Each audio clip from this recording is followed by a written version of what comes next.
Okay, now for our listener questions, as good as ever. The first, James, is from Barbara in Aiken, South Carolina.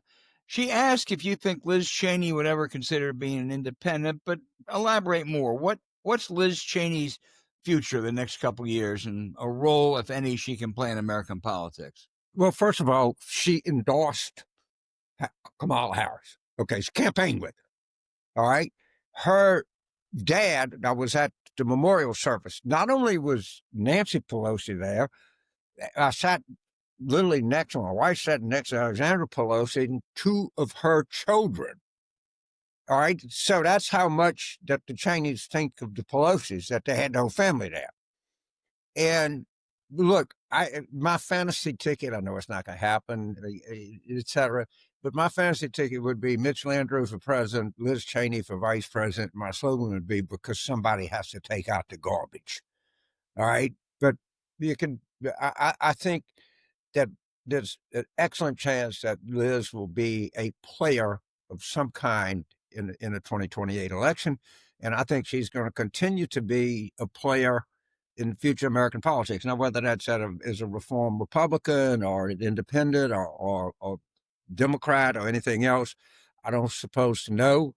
But I think she has a future in American politics, either on a national ticket or even more likely as a cabinet member. If I was a Democratic president, I would certainly consider her strongly for Secretary of Defense or Secretary of State or anything like that. I really would.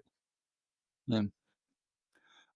James, Chris in West Chicago, Illinois, asked, what's going on with Marjorie Taylor Greene? Should you bring her onto the politics war room to find out? Marjorie, if you're listening, we will have you on anytime.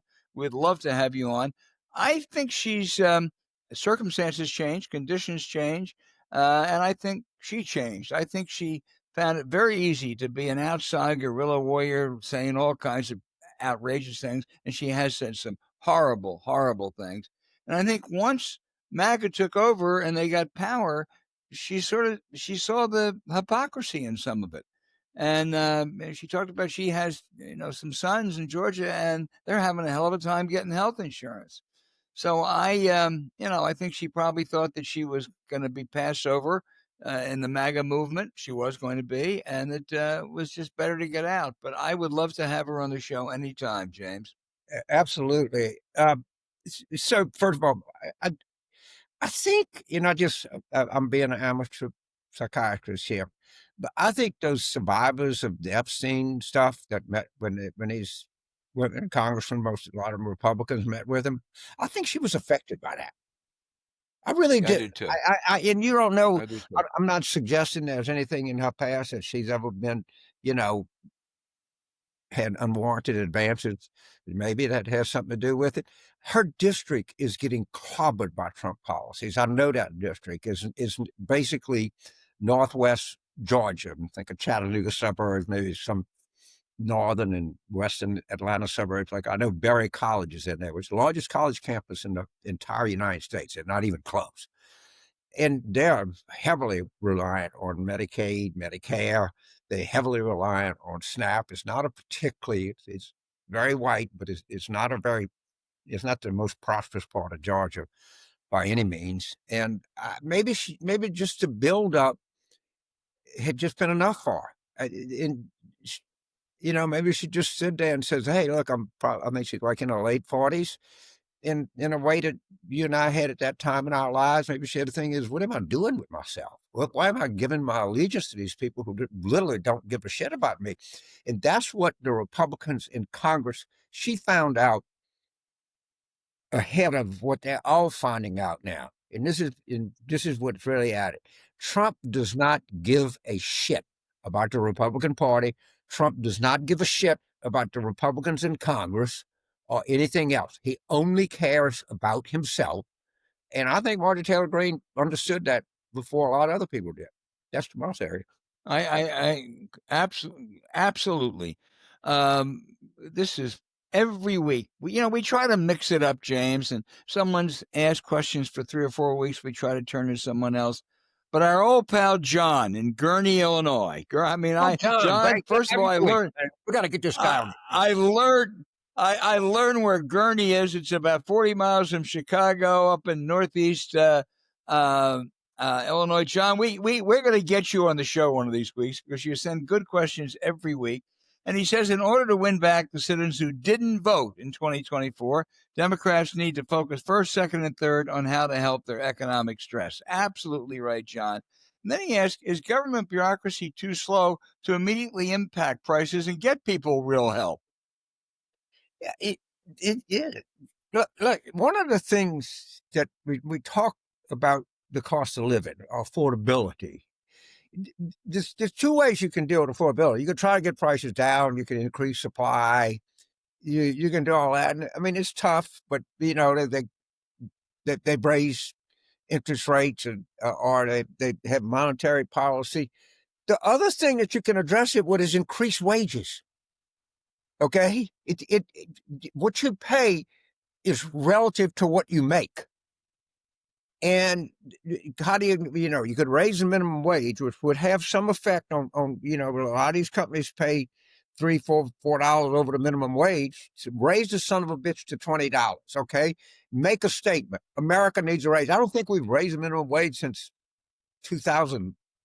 I don't know, 15 years now. 7, I think.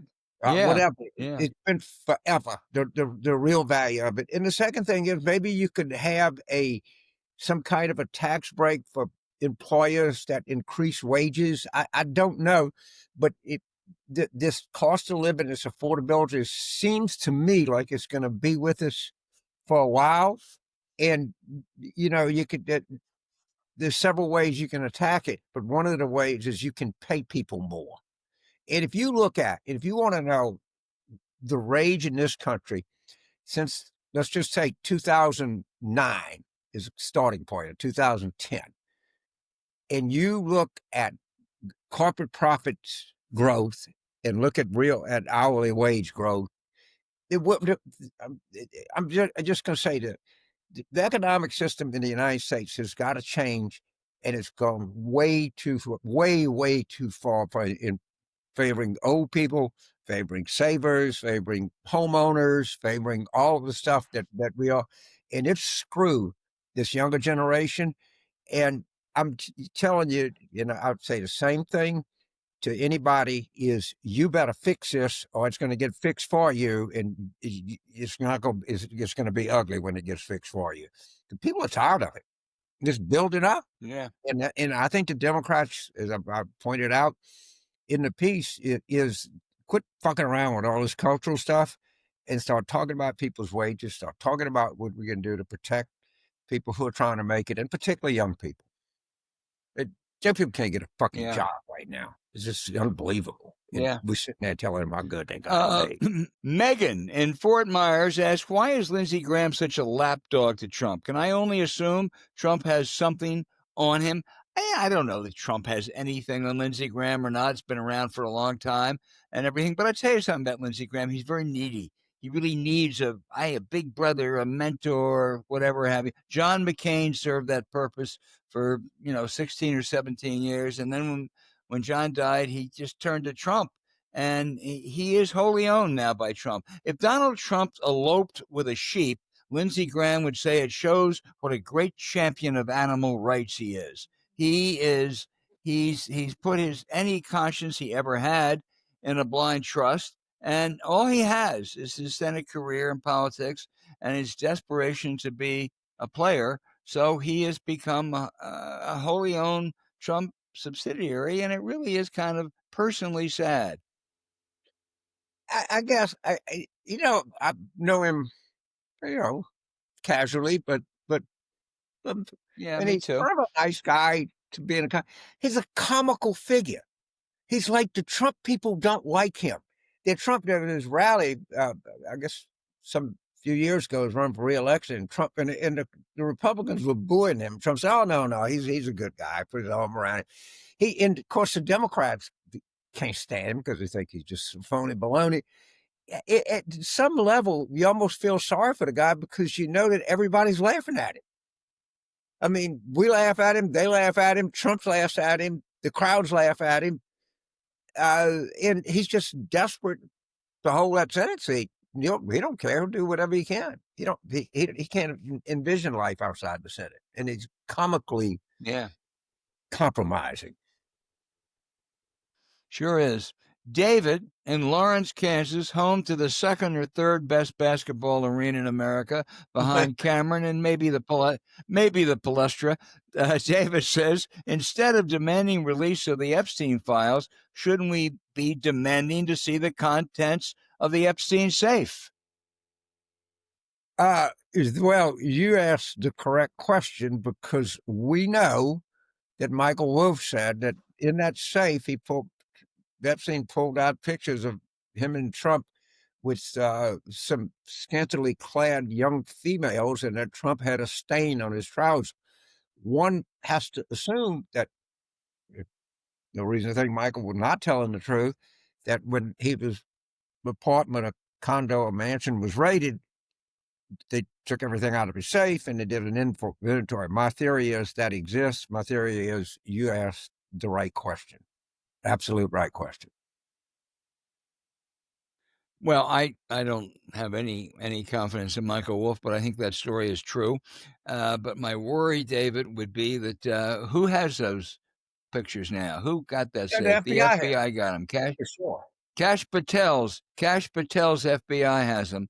So my guess is, if there were any really incriminating pictures, not my guess, my fear, my hunch would be that they may be at the bottom of the Potomac River. And anyway, you're right. You did ask the right question. We're finally getting outside the United States, James. Brett Okay. in Alberta, Canada.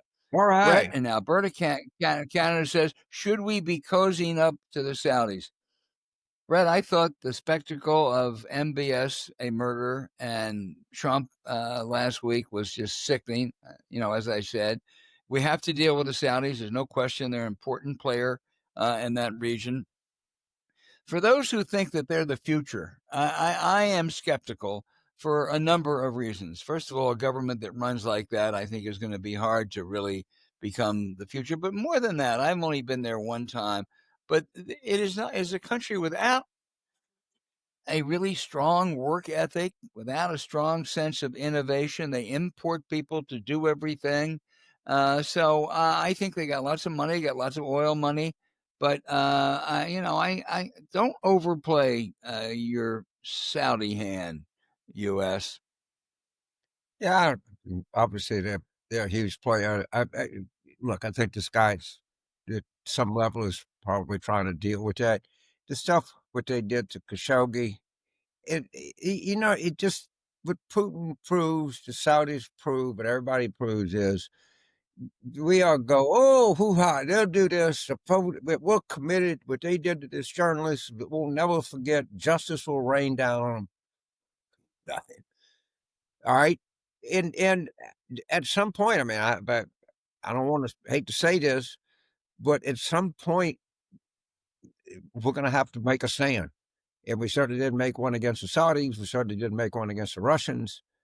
Uh, but this could another but increase aggressiveness and increase things that these totalitarian regimes want to do, and how we accept them. It's very, very, very troubling. Very troubling.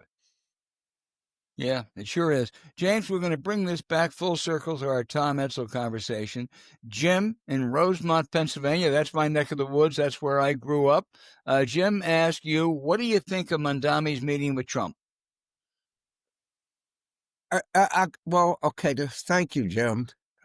Because remember I was telling you about Marjorie Taylor Greene, and Trump hates. They have figured this out. Who really got screwed big time by the Trump Mondami love fest? All right, who was the big loser in this? I'll tell you who it was: the Murdoch Empire. All right, the New York Post had a negative Mondami story about it. Must have been for the last month of the campaign. Every other word on Fox News is Mondami this, Mondami that. All right, you wouldn't even know that he won elections anyway. So what does this do? It completely takes it away. So if you go on Fox, and I tell Democrats too, and they bring up Madonna and say, well, ask Trump. I think Trump was more favorable to him than I was. He's completely screwed them. He undercut their whole argument. Oh, well, yeah, they did well, but look at Madonna. He's the face of the party. He's the socialist. He ought to be deported. He shouldn't even be in the United States. And then Trump comes in and says, I think I'd live in New York. I think it's going to be a great state. But he screwed his own people. He hates his own kind. Marjorie Taylor Greene figured that out. Rupert, call Marge. She can explain it to you. He don't like you. He don't like your network. He don't like the Republican Party. The only thing that Donald Trump likes or is loyal to is fucking money. And that's it. And you better realize that quickly. And he just screwed all of you. He really did. Well, also at the top of that list, along with the Murdochs, is Elise Stefanik, who richly deserves it. Her whole gubernatorial campaign was running against Mondavi. Right. Sorry, Elise. You may want to go back to being a moderate Republican.